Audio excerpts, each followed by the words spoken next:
Мы в лесу нашли место, где можно будет зажечь костер. Для того, чтобы его зажечь в условиях, когда в лесу выпал снег, мы место зачистили ногами вот так вот до самой земельки. Потом мы набрали, вот тут сбоку лежит так называемая растопка. А из самого горючего материала мы нашли в лесу кору сосны. Мы ее кладем прямо на расчищенное место.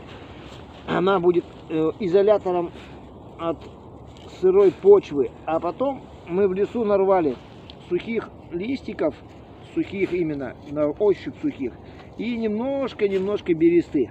Вот мы из этих сухих листиков и из бересты делаем воздушный такой шарик. На занятиях мы делали это все из бумаги, а здесь мы это сделали не из бумаги, а из сухой бересты и сухих отмерших листиков. Вот я этот тонко-тонко их порвал, как бумагу мы рвали на занятиях. И вот я из этого сделал небольшой такой шарик.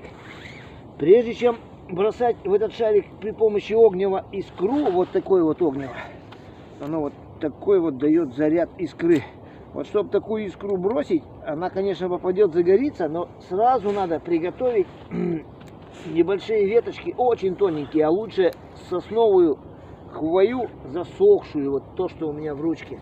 Это для того, чтобы как только загорится тот горючий материал в виде бересты и сухих листиков, надо будет к нему рядышком или сверху легонечко положить вот то, что называется уже более серьезным горючим материалом, сухие хвойные сосновые иголочки. Вот я так их сюда сбоку положил.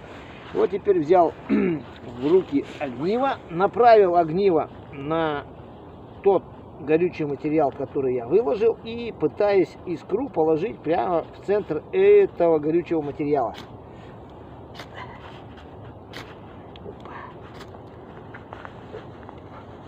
Нет, не зажглось еще.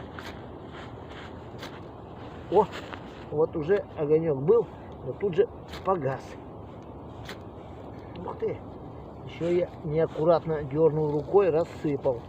Поэтому на морозе особенно аккуратненько. Не рассыпайте то, что вы приготовили для растопки. Еще раз растопочку сформировал и еще раз. О, получился огонек. Я на этот огонек аккуратненько делаю навесик из хвойных сухих иголок. Вот эти хвойные иголочки загорелись. Потом я беру уже более толстые веточки сосны, сухой сосны. Также их накладываю в виде шалашика. А после того, как я положил сухие веточки, уже можно взять щепочки, которые мы набрали из сухого пенька. И эти щепочки тоже положить в костер. Ну а потом, когда это все загорелось, я беру сухие веточки и складываю их уже в форме колодца. Параллельно один слой, перпендикулярно следующий. Параллельно один слой, перпендикулярно следующий. Вот такие вот слои выкладываю из веточек колодца. И они начинают давать устойчивое пламя. Из этого устойчивого пламени потом разгорится большой-большой костер, будет большой огонь, если будут дрова. У нас сегодня цели нет заготовки топлива, у нас только лишь разжигание огня из растопки. Вот такая вот растопочка.